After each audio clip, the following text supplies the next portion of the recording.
Chad with Autel Diagnostics with a quick tech tip when you're testing Group 31 batteries with threaded terminals.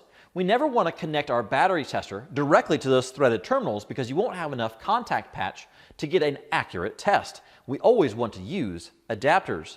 Your Autel BT608 and BT609 include those adapters in the kit. You will see that you have these side post adapters that are a male thread for your side post batteries and your top post adapters that will screw directly on to your Group 31 battery. We will use these top post adapters and tighten them finger tight.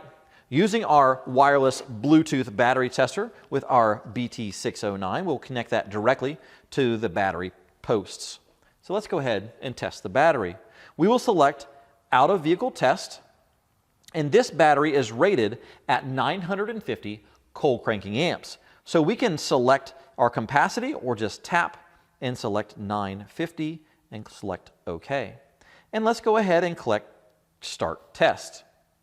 Now you can see in the top right corner that this battery, after being charged, is only at 10.6 volts. After our battery test is complete, you can see that this battery does have a bad cell and does require replacement. At the bottom of the tool, we can select Report and then select Print to be able to send that to our service writer's desk or to be able to print that out to provide that information to our customer. If you have any other questions, feel free to reach out to our tech support team or reach us at autel.com.